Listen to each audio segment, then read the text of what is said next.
We're going to start the program in about 2 minutes. We're allowing other people to join.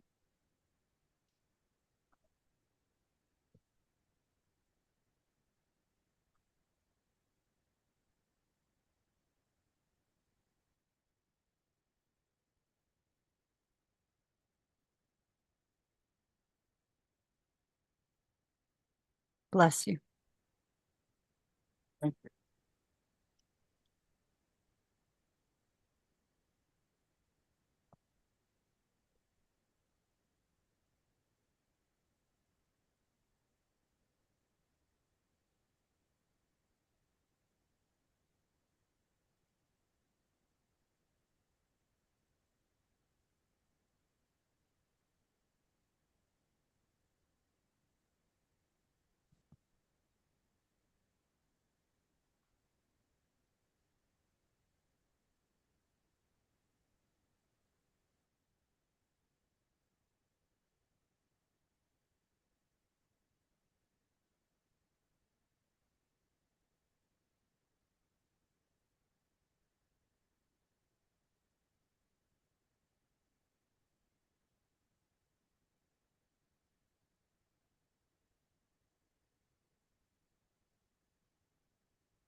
People are still joining. We'll start in a minute. Just to let everybody know, please keep your microphone muted. If you have any question during the session or afterwards, please communicate through the comment channel. So Rich Robertson, the moderator, can read it and address the question to the speakers. Again, thank you for joining, and we're starting. Let's start, I guess. So those who don't know me, my name is Elite Aronson Mannheim, and I'm the manager of the Legal Affairs Department at NABRIT Canada. I would like to welcome today's Maidens Law Society program, Shielding Our Community Using the Criminal Code to Combat Hate and Antisemitism in Canada. It is my pleasure to welcome you to today's virtual event hosted by the Maidens Law Society.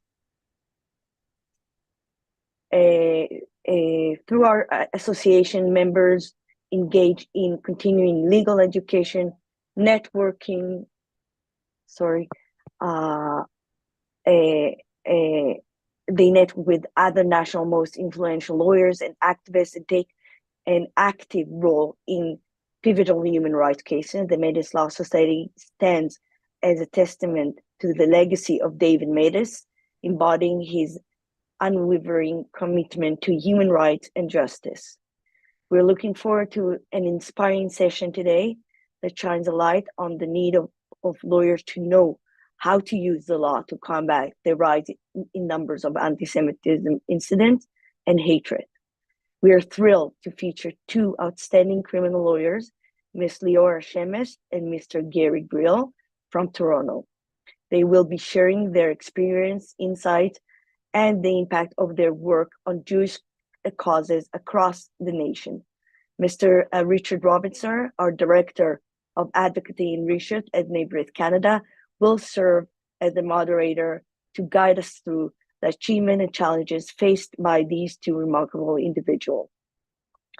Ms. Leora Shemesh practices exclusively in the field of criminal law, where she represents persons charged with various criminal law offenses.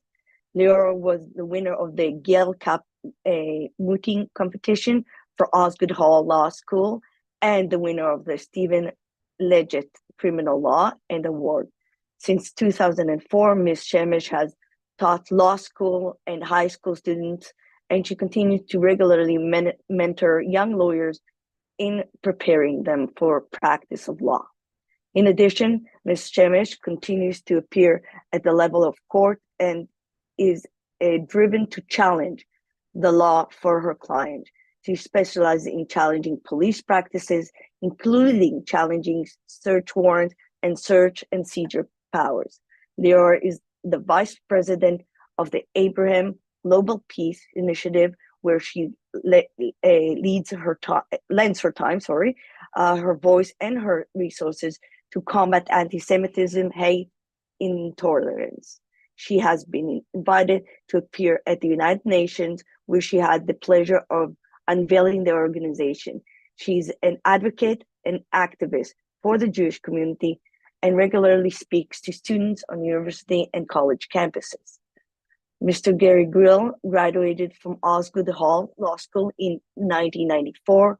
While there, he tailored his studies to criminal law and was a criminal division leader at the CLASP. He is a past president of the Canadian Jewish Law Student Association, and while at law school, summered for the League for Human Rights of Neighbours Canada, worked on their intervener brief to the SCC in Ars versus Zandel. Mr. Grill has practiced criminal law exclusively and appeared at every level of court in Ontario. He's well known for defending high-profile murder trials and for representing animal rights activists. Mr. Grill is a Law Society member, certified by the Law Society of Ontario, criminal law specialist, and was an adjunct professor at Osgoode Hall Law School for 8 years, teaching criminal procedure to upper year students. He continues to lecture on criminal law, advocacy, and animal rights law, and currently sits on the Toronto Lawyers Association Criminal Law Committee. He is the recipient of PETA's Justice for Animal Award. This is also a call to action for all members of Metis Law Society and beyond to engage in meaningful dialogue about the role of legal professionals in advocating for Jewish causes and combating anti-Semitism. Now let's get the conversation started. I turn it to Rich. Thank you so much, Elite, and Gary and Leora, thank you so much for joining me for this important conversation today. I know that everybody in attendance is looking forward to learning from your wisdom and your experiences. We're talking about using the law, specifically the criminal law, as a shield for our community to protect our community. So I thought I'd get us started by asking you both for your thoughts on how effective the criminal code and our courts in general have been in reducing instances of anti-Semitism in Canada, or holding those who commit hate crimes, criminal hate crimes, accountable for their actions. If either one of you want to weigh in. Happy to start, Lee, unless Yeah, you do. no, go ahead. Leora and I can probably easily reference many laws that exist in our Criminal Code of Canada, and one would expect that when those laws are broken, that the state will arrest and prosecute the wrongdoers. And there are many offenses in our Criminal Code of Canada that are referenceable to what we see going outside our windows, what we see on TV, and what we see scrolling through our social media. However, with all human systems, there is a divide, and in this case, a chasm between what the formal rules are and the way that the actual behavior of those participating in the criminal justice system are doing.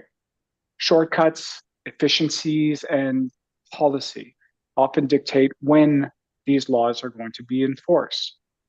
As we can discuss, and we probably will, when the pro-Hamas actors commit several different criminal offenses on a daily basis. They involve anything from mischief to Jewish students, to their lawful right to enjoy their campus, or hateful instigators, masked by kafiyas, unlawful assembling and breaching the peace, threatening death, and spouting hate. The sections of the Criminal Code of Canada are robust and wide-reaching to cover all the activity that's impacting our community. And while we, the Jews, are most likely feeling the impact of this disturbing conduct, it's important to remember that every criminal offense committed is not just an offense against a person or an identifiable group. It's an offense that is committed against every single Canadian. When one of us is assaulted, it's an assault against all of us. And so when crimes are being committed without arrest and without enforcement, the criminals in question become emboldened, and they continue to commit crimes with impunity. The result is that our faith in the state becomes undermined, and the rule of law is slowly but surely eroded. I can explain every section of the criminal code, so can Leora, and explain how it's applicable to every single situation we're seeing right now. But I don't think we can offer anything besides some guesswork, some conjecture as to why they're not being enforced or prosecuted. I think, if I have to offer anything, it has to start at the top. And right now, in this city, in this province, and indeed in this country, we lack strong leadership. So, I don't know if that's a long way of answering your short question, Rich, but no, I appreciate there was lots for our audience to digest there. And Leora, is there anything that you'd like to add? Yeah, I think it's important that we sort of go back to the beginning with hate speech and why the hate speech laws were initially enforced and legislated. And I think I always wanted to start today with this quote from a 1966 report that the Special Committee on Hate Propaganda in Canada, often referred to as the Cohen Committee report. It really led to Parliament's adoption of the criminal code provisions when Keekstra was argued in front of the Supreme Court of Canada. And the preamble of the report is as follows. This report is a study in the power of words to maim and what it is that a civilized society can do about it. Not every abuse of human communication can or should be controlled by law or custom. But every society from time to time draws lines at the point where the intolerable and the impermissible coincide. In a free society such as our own, where the privilege of speech can induce ideas that may change the very order itself, there is a bias weighted heavily in favor of the maximum of rhetoric, whatever the cost and consequences. But that bias stops this side of injury to the community itself and to individual members of identifiable groups innocently caught in a verbal crossfire that goes beyond legitimate debate. And so really the government sought to implement measures to restrict hate propaganda, and it really addressed it in two very core principles of harm. One was it sought to prevent the personal humiliation and degradation caused by hate propaganda. And the second was it really concerned the effect of hate propaganda on society more broadly, including the risk that the failure to act, so the failure to do anything, could desensitize the public to escalating forms of persecution or give proponents of that speech really a license to commit acts of discrimination and violence. And so the hate speech laws came into, they were legislated, so they came into power when Keekstra was heard, and there was this perception at the time when it was argued that hate speech could effectively be countered through public debate or education and dialogue. And the majority in that court decision really made plain that educating those who really hold irrational thoughts and ideas was really no longer working And while we wanted to give those persons the benefit of the doubt, we came to understand that really sometimes emotion displaces reason, and that individuals can and do perversely reject truth. And so that the truth is that not all speech is valuable in a democratic society, and that there are times when speech really does undermine and subvert, exactly what Gary said, the democratic ideals that we hold so dear, by really denying respect and dignity to individuals on the basis of their identity. And so I don't have to convince everyone on this platform of any of that. The list of hate speech that we see on our streets and in our schools and in our universities and in our workplaces is very real and very frightening. And it really is only getting worse. From October the 7th to today's date, I only see an escalation. We see it, we feel it, we're intimidated by it, and we often feel very helpless. And so we want law enforcement to act, and we want the democratic weight of our judicial system to fall really on those who deserve it. We want it to be quieted, and we want this disgusting rhetoric to stop. And we want it immediate. We want immediate action. And the truth of the matter is, we're not getting it. And so we're quite frankly frustrated, and really for good reason. And so while Gary has said we have the laws, we have the tools, the question is, why isn't it being used? Why isn't it being enforced? Because Canada does have sections of the criminal code that would allow and permit law enforcement to charge those people we see on our streets. And it would allow Crown attorneys to prosecute those persons. And we can get into those sections of the code, Section 318 and Section 319. We can get into that. But the truth of the matter is we do have the tools. We're just not effectively using them. And I have a couple of follow-up questions off of that. Understanding that these lines have been crossed, and as Gary said, we're seeing a lack of leadership, and as Leora, as you mentioned, we're not utilizing our tools. What do you think would be useful to hear from the AG, or what type of direction do you think would help law enforcement or our prosecutors to better utilize the tools? I mean, listen, I think, like I said, the sections of the code are there. We, as you know, and I think many people on this platform know, we do and are required to get the Attorney General's consent when it comes to hate speech laws and those particular sections. My understanding from this AG of Ontario is that he has swiftly indicated his consent on many particular cases. But I can say that various people who have been charged, those charges have been quickly stayed and or withdrawn at the request of Crown attorneys. And oftentimes they're not obligated to explain to members of the public why that is. Sometimes they do, sometimes they don't. But oftentimes the phraseology that gets utilized is there is no reasonable prospect of conviction. And oftentimes that's all we get, and we get nothing more than that. So, can we have more deeper conversations with the government and educate Crown attorneys and law enforcement? Of course, we can. This word Zionist and Zionism is being also perverted in such a way that the current sections of the code potentially don't necessarily capture that word, or at least that's what some are saying, that Zionists are not a quote unquote identifiable group.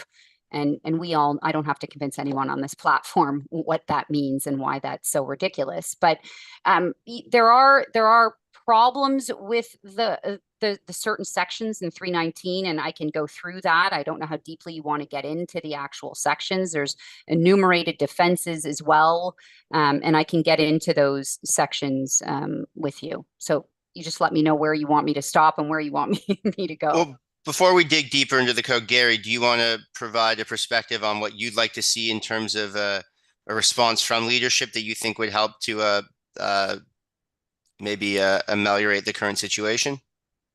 No, I've heard from would-be leaders who are of the view that when somebody is screaming Zionists or racists and death to all Zionists, that is, in no uncertain terms, hate speech. Really, what you need is the political will The education is easy. We can educate prosecutors. We can educate police. We can tell them exactly where the identifiable group is and why criticism of somebody who is being called a Zionist is actually an anti-Semitic act. That's not a problem, and lots of leaders understand this. So it's twofold. I'll go back to we need better leadership. We need people who are willing to do something. This is about will. This is not about law. It's about will, and lots of experts and lots of educators who can put people in the know. Crown attorneys don't have to be experts in every single identifiable group, and oftentimes they're not when advocating genocide and the incitement of hatred sections of the criminal code are used, albeit rarely. But they learn. They understand what it means to criticize a gypsy and what a gypsy is. They can do the same thing here. They're just not. And Gary, that segues into a question that I had written down because it's for my own personal interest. We're talking about shielding our community today, and you're both defense counsel. You've both had to defend individuals who are of the Jewish faith who might have been responding to acts of anti-Semitism. And based on what you just said, Gary, do you feel that our courts properly appreciate what is contemporary anti-Semitism? It never really gets there, so it's hard to say whether or not our courts appreciate it. So it's very hard to respond to that, Rich. I think politicians and law enforcement right now don't get it. Well, I think Richard, there's been a lot of people. I mean, I've represented a whole host of people since October the 7th. I've made it very publicly known that anyone charged at a protest that is of our community, that I will represent those people pro bono, and have done so effectively since October the 7th. And I've had a variety of people, from someone who was tearing down a poster and spontaneously hit someone in the face and broke their nose, to someone who was pepper spraying someone, to all sorts of different types of offenses, none of which, by the way, were charged under the hate speech laws, but were charged under different sections of the criminal code, including assault and mischief and so on and so forth. But all of those charges, I can say, have been withdrawn. And the position taken by Crown Counsel has been that this particular conflict evokes incredible emotion, and people are emotionally charged. And I can say the same for the other side. So that's how it's being meted out in the court system. And I know that doesn't make everyone very happy on this platform, but the truth of the matter is, anyone and everyone who appears to be getting charged and or prosecuted with these types of offenses, those types of charges are being quickly dismissed and or stayed at the request of the Crown. And considering that the law works both ways, and that there's people on both sides of this geopolitical conflict, as you said, which is quite emotionally heightened, that are being charged with offenses. Do you think that that's the proper way for prosecutors and for the courts to be handling these situations, or would you like to see a different response? I mean, listen, I think every case has its own set of facts and its own set of circumstances. Every quote unquote offender, comes from a particular background in a different place, and the severity of some charges, I don't think can sort of be equated to others. So I think it really is a case by case analysis that has to be done by the Crown. So again, a difficult question to answer. But an individual who's shooting up a Jewish school is obviously going to be cared for quite differently than someone who's holding up a sign of a swastika at a UJA walkathon. So again, I think it's a case by case analysis that'll have to be conducted by Crown Counsel. No, I think that it's very important that our audience understand that, and understand how prosecutors and Crown Counsel will have to navigate the facts of each case. I'm getting a lot of questions in the chat, and so I think that there's one that we can address right away. What are your thoughts on private prosecutions as a tool to defend our community? They're not recommended. But let me answer the question directly. Every private person is authorized under our system of law and under the criminal code to enforce those laws. as long as the person is acting under reasonable grounds, and if they are detaining or arresting somebody, using only as much force as is necessary for that purpose. If anybody is interested, that's section 25 sub 1 of the Criminal Code of Canada. What does that mean? Section 30 of the Criminal Code of Canada allows any person to detain anyone that they witness breaching the peace for the purpose of turning them over to the police. So you can hold someone, you can detain someone, you can say, I'm detaining you under section 30 of the Criminal Code for breaching the public peace, and I'm calling the police, stay right here. Similarly, section 494 of the Criminal Code of Canada allows anyone to arrest a person who they find committing an indictable offense. Now, people will say, what's an indictable offense? There are two types of offenses in our criminal code. One is indictable, which most people will probably recognize as something more serious, or in the United States they call a felony. And then the misdemeanor charges, which we call summary conviction offenses in Canada. So they're divided in two. For our purposes, almost every single offense that is important to us for this discussion in the criminal code is presumptively indictable. Nobody really has to worry about that. But section 494 of the criminal code allows any person to arrest anybody they find committing an offense. They have to act on reasonable grounds, and they have to see them committing the offense in order to arrest them. They can arrest them, and they can use as much force as is reasonable in effecting arrest, but they can't use a force that could cause bodily harm. Only the police are entitled to do that. And they can only hold them for as long as it takes for the police to get there. And the reason why I don't recommend doing this is because people aren't used to being arrested by citizens, and they don't know the sections of the criminal code, and they might resist, and they might hurt people. Even if you were able to do this, arrest somebody, hold them for the police, this still goes to the police. It still goes through the process. It still goes to the Crown Attorney to decide whether or not they're going to prosecute. The police decide whether or not they're going to arrest. The Crowns in Ontario decide whether or not they're going to charge. Let's say the police don't arrest, and let's say the police don't arrest. What can you do? Everybody in Ontario and Canada can go before a justice of the peace and swear out a complaint. So I've seen this person committing this offense. Here's my affidavit. Here's my evidence. And process can be issued by a justice of the peace. You can bypass the police. You can definitely do that. But it gets into the hands of the Crown Attorney again. And they decide whether or not the state is going to prosecute. There is very, very rare circumstances, which I don't think I've ever heard of, where a private prosecution is allowed to take place. Usually once the Crown gets involved, they make the decision. They make decision as to whether or not to prosecute. Section 504 is the criminal code, is where a justice of the peace can receive an information from a private individual. So the answer, Rich, is yeah, citizens can detain, citizens can arrest. Those circumstances are fraught with difficulty, jeopardize the safety of the individual. Eventually, it's going to hand up in the hands of the police or the Crown in any event. And we get back to square one about whether or not they're going to prosecute.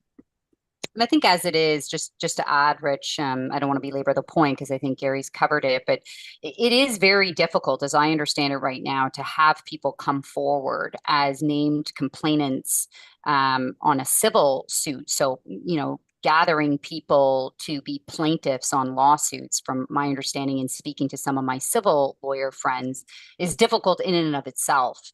On the criminal side of things, it's also been rather difficult for people to come forward and share video evidence or photographic evidence, because many people just don't want to be named complainants in a criminal matter. They don't want their identity to be known and publicized, and they don't want to come forward.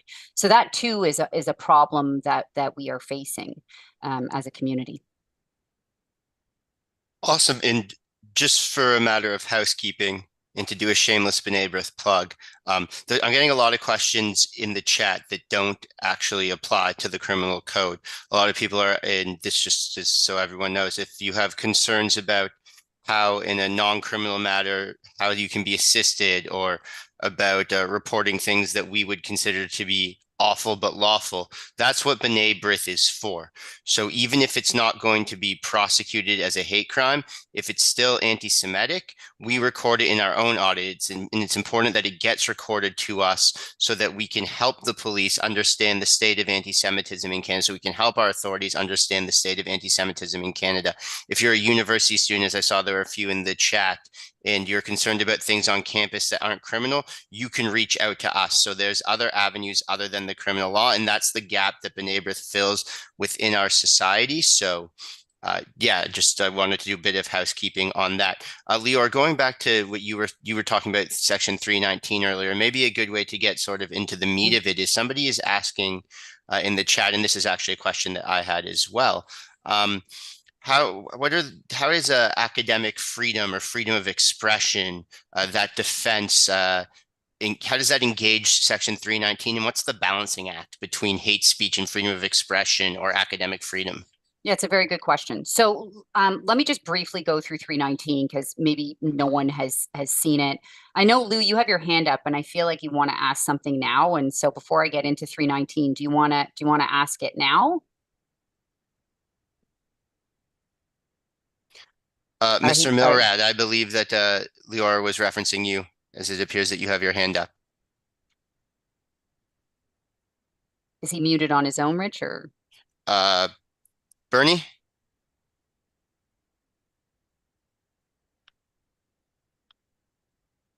I'm happy to come back to him, or he can put his question in the chat. Yes, Mr. Milrad, if you have a question, please feel free to write it in the chat, and I will do my best to answer it. All right. So in Canada, just very basically, hate speech is really subject to both criminal and administrative sanctions. So in the criminal context, Section 319(2) of the Criminal Code states the following: everyone who, by communicating statements other than in private conversation, willfully promotes hatred against any identifiable group is guilty of an offense.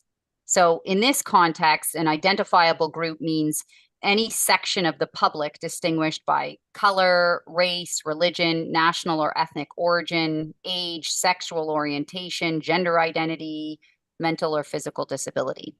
And because Section 319(2) is a criminal law, the prosecution is required to prove each element of the offense beyond a reasonable doubt.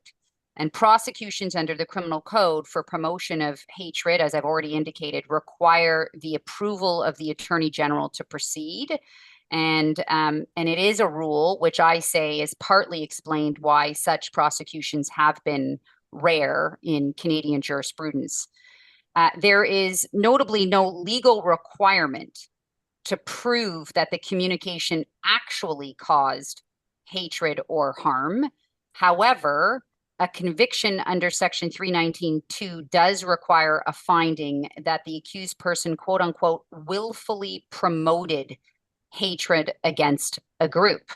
And so the Ontario Court of Appeal has confirmed that there's this subjective intent requirement, and it can include being willfully blind to the fact that the promotion of hatred would be a substantially certain consequence of one's communication.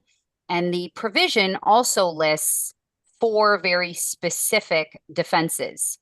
And so you can't be convicted under the following conditions.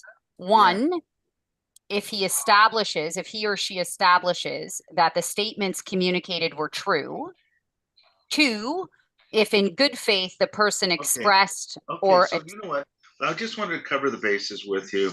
And the other thing I just noticed, and I'll just leave you with a thought, is that I Mr. Goldberg. Sorry, there we go. 2, if in good faith the person expressed or attempted to establish by an argument or an opinion on a religious subject. 3, if the statements were relevant to any subject of public interest, the discussion of which was for the public benefit, and if on reasonable grounds he believed them to be true. And then finally, if in good faith he intended to point out for the purpose of removal matters producing or tending to produce feelings of hatred towards an identifiable group in Canada. So Section 319(2) is closely related to several other provisions of the Criminal Code, including Section 318, which criminalizes advocating or promoting genocide.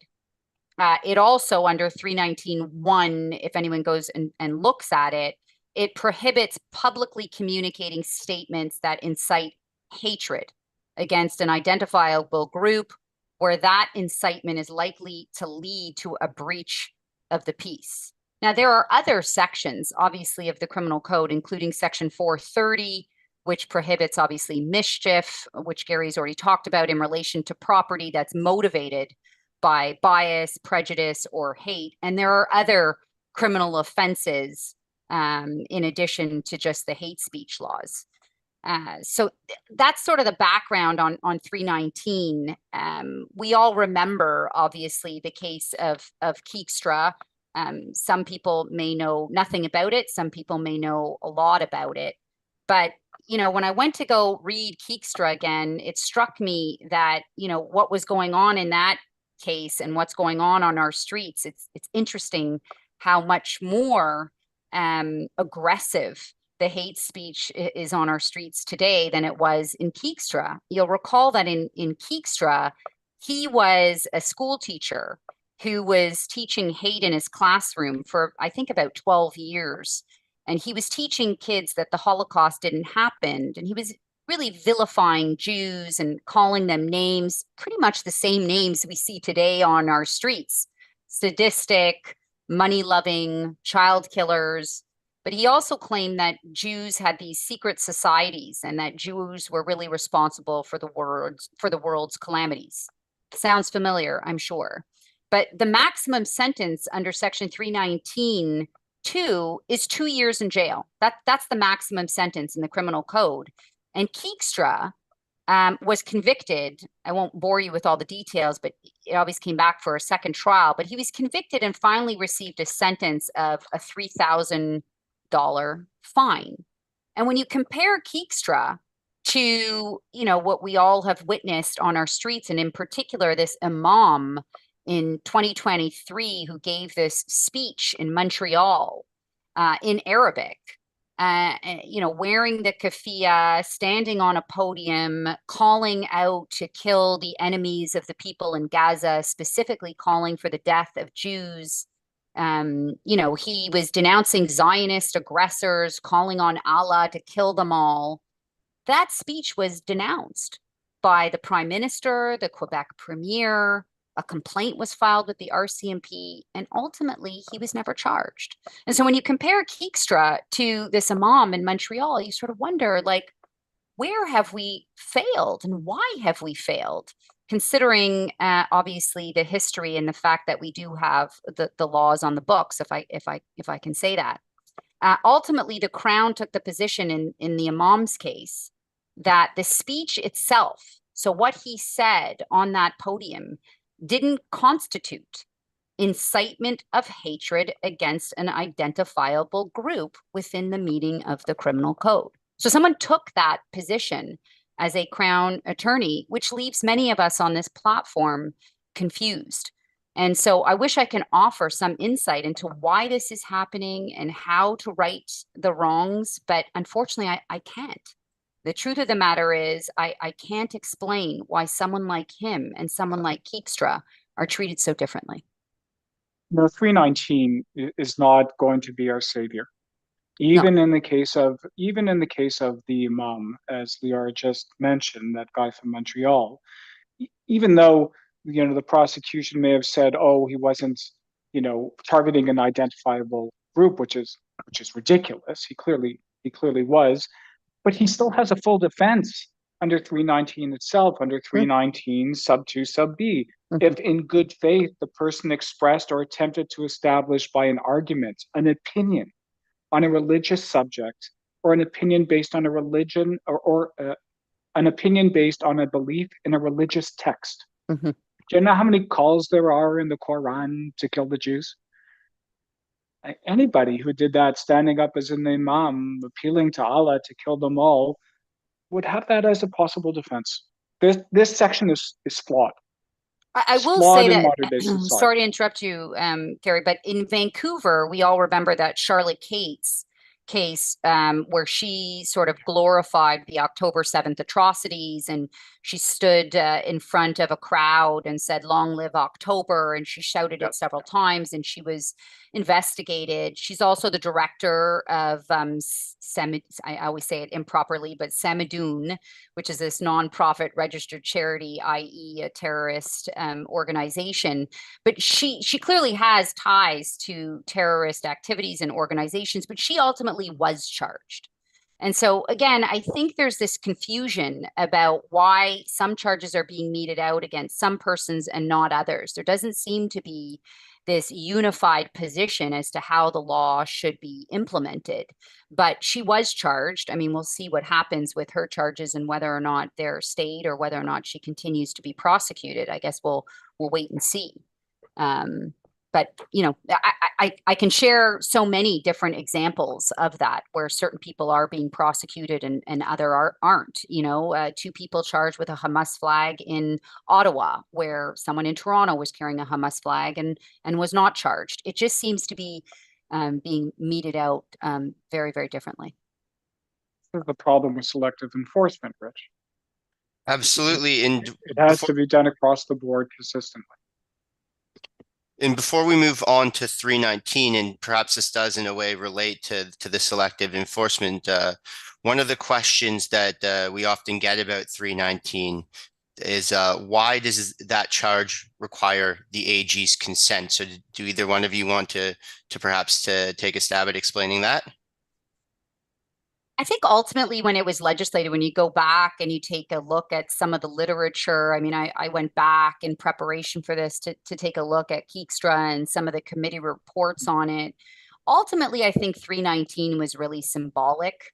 I don't necessarily think the government ever thought for a moment that it was going to be utilized. I think it was more, as I said, a symbolic piece of legislation. But it's also important to understand that the concept of hatred has really been interpreted really strictly in Canada to avoid encroaching upon lawful speech, which takes me back, Richard, to your first question about sections of the charter and the right, how do you balance the right to freedom of speech? And really our laws were interpreted very strictly in Canada so as to avoid encroaching upon lawful speech that could be distasteful or upsetting or offensive. And ultimately, I think by having that gatekeeping function of allowing the AG to determine what would go forward and what wouldn't was part of that balancing exercise where he or she would determine if in fact this could fall under the umbrella of freedom of speech and would fall under the charter as opposed to, you know, penalizing someone. So I think that's why that was built into the legislation, was to allow for this gatekeeping function. Gary, do you think that that's had the effect of contributing to selective enforcement, or do you think it's just the way that the section's drafted? Oh, I think what's led to this selective enforcement, or at the very least, the lack of charging under this section is because of how difficult it is to prove. The AG of Ontario, I think, as Leora has said, has already signaled he's willing to give his consent in relation to any of these charges that are laid to the police. But this is a dog's breakfast, if I can put it that way, for any prosecution. It takes a lot of resources, weeks and weeks of court time. It requires at some times, in fact, most times, expert evidence. It's a lot of work and for very little gain. because what often happens, and I would suspect that would happen in cases like this becomes a platform for the individual spouting the hatred to say why it's true, or why they have an exception, or why it's part of their faith. And even if convicted, as Leora points out, Teakstra got a $3,000 fine. I still think there's value in charging and prosecuting, even if at the end of the day little comes of it. At least it sends a message. But I think that's probably what goes into the weighing as to whether or not to charge under this section. Part of it, in any event. Thank you, Gary. Gary and Leora, another section of the criminal code that individuals in the audience, and I think the community in general, lawyers as well, seem to be quite interested in is section 66.2. For those who are unfamiliar, section 66.2 has to deal with the issue of concealing one's identity during the commission of a criminal offense. Could you guys perhaps shed some light on when section 66.2 applies and when it doesn't apply? Because I think that's where people get confused. So if anybody went on the walk to Israel, Leora and I certainly did. Every single protester there was committing an offense under 63 sub 1 and 2 of the Criminal Code of Canada. Those were unlawful assemblies. They were carried out by obviously 3 or more individuals whose intent to carry out a common purpose and assemble in such a manner to conduct themselves to promote fear, disturb the peace, and they were reckless as to whether or not the assembly would reasonably cause other people to feel fearful and to disturb the peace tumultuously, as the code indicates.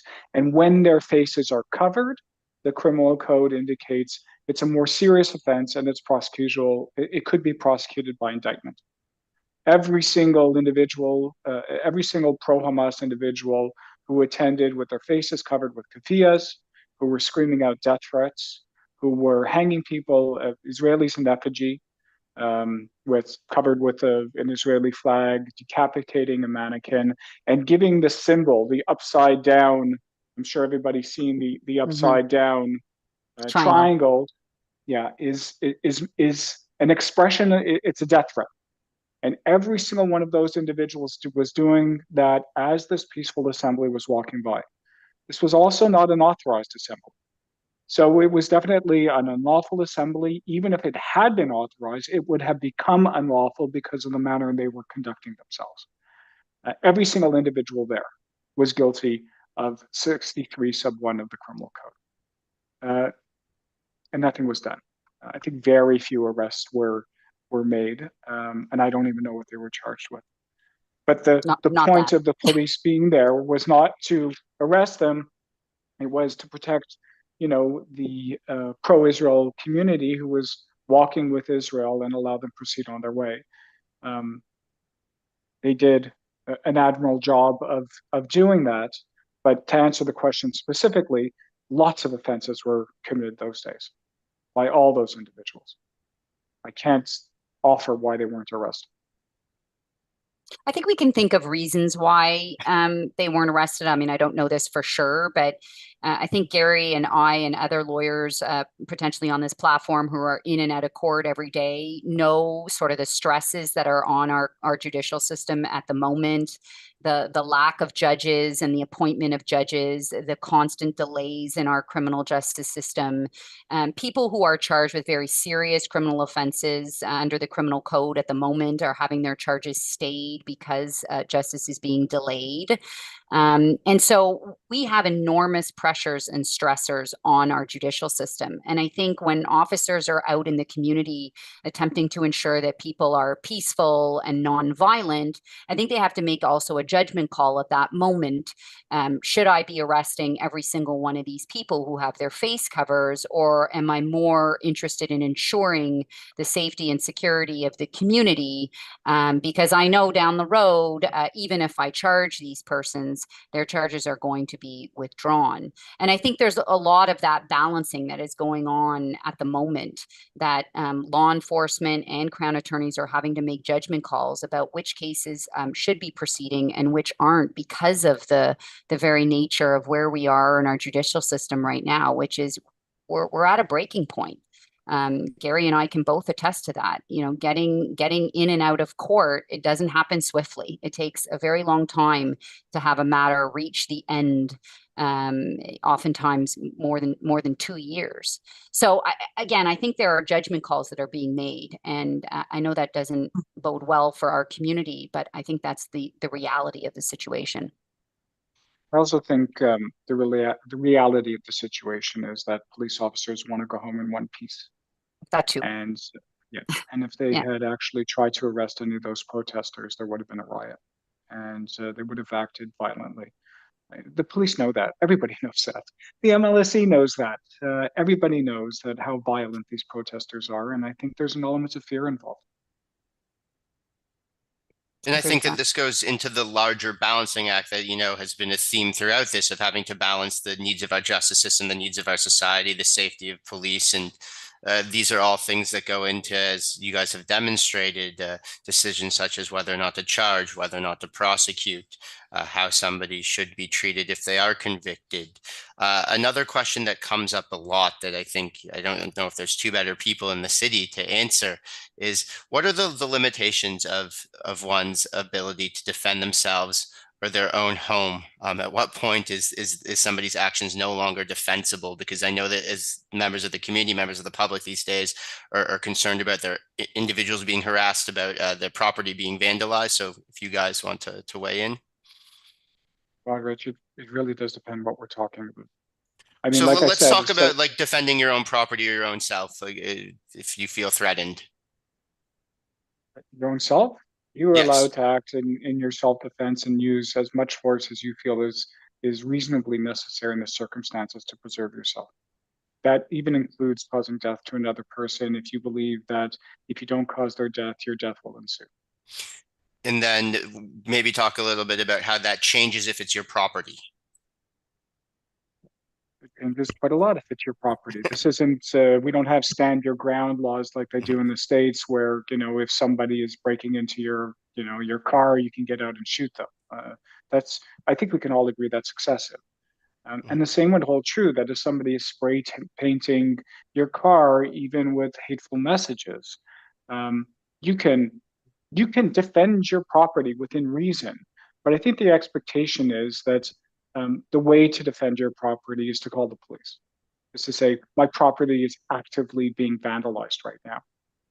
It's happening right now. And we do have defenses under the criminal code that allow people to protect their property using no more force than is reasonable in the circumstances.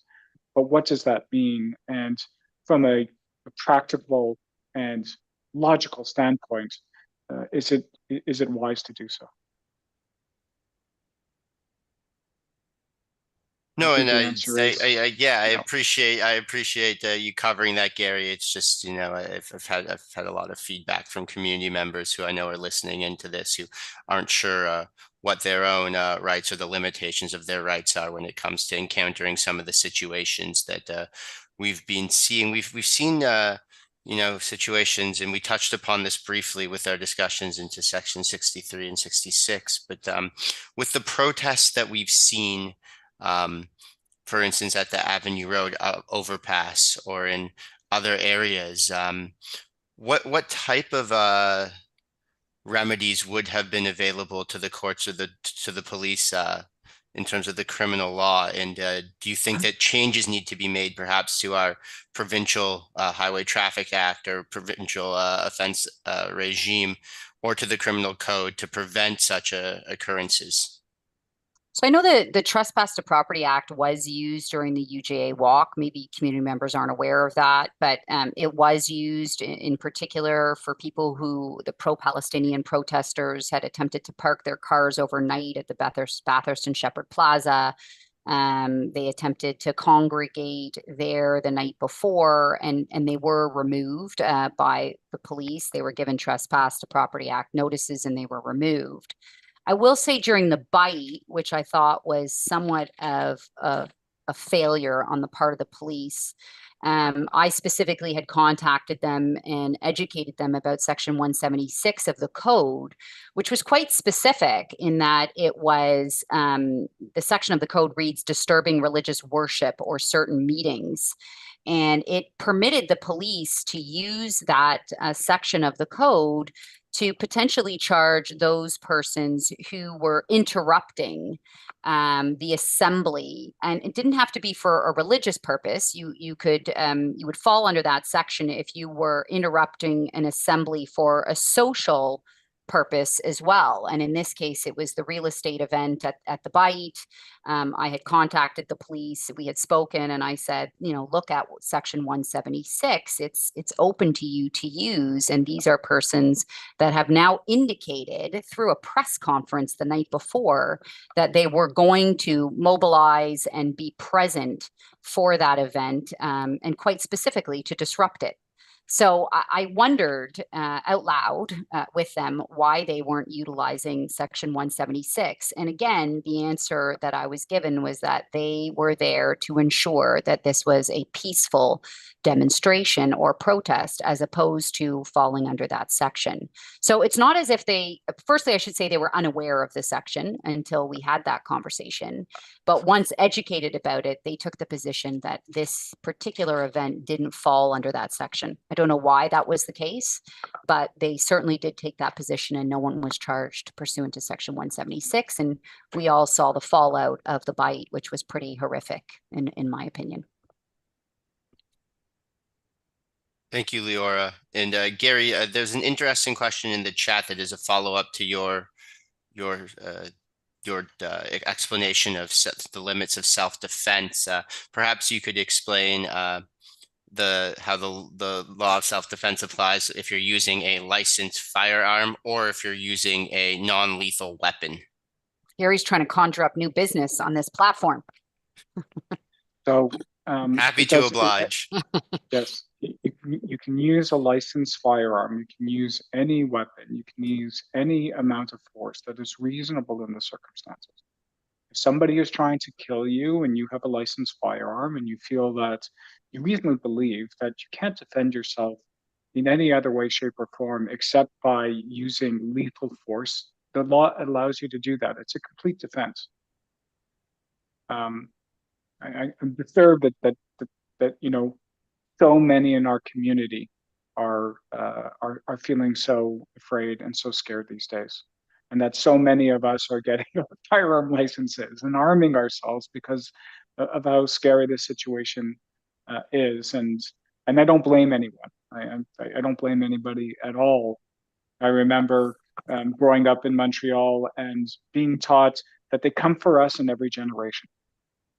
We feel that right now. We feel that they're coming for us now. And so I understand why people are doing that. But to answer the question quite specifically, it doesn't matter what you use. It doesn't matter the weapon. It doesn't matter if it's, a knife, a gun, or anything else. You're entitled to use lethal force if lethal force is being used against you.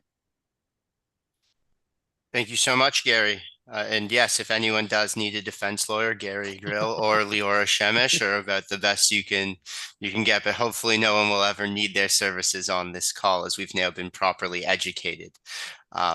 Gary, Leora, I think we're just about up with our time for this Metis Law Society Law Hour, but I always like to end something I'm moderating by giving the speakers a final opportunity to comment on anything that we didn't cover, anything that they want their audience to know. So the floor is yours, and if you have anything that you want to get off your chest before we conclude.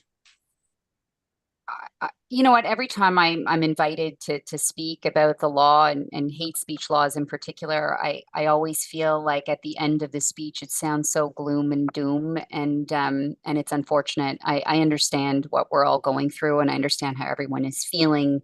And as I said, you expect your government and politicians and law enforcement to be doing all the right things to keep you safe.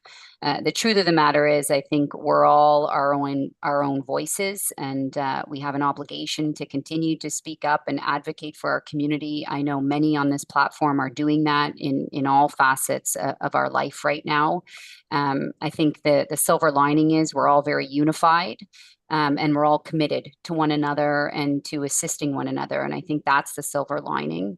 It's unfortunate that law enforcement is not doing more, that the government's not doing more. I know we're coming off the heels of the TDSB nonsense yesterday, and we're continuing to fight really in every arena of our society right now. But I don't want to leave the platform with just gloom and doom. I think we are a resilient, persistent people, and we will survive. We've continued to survive, and through our will and our grit and our determination, we will continue to uplift one another.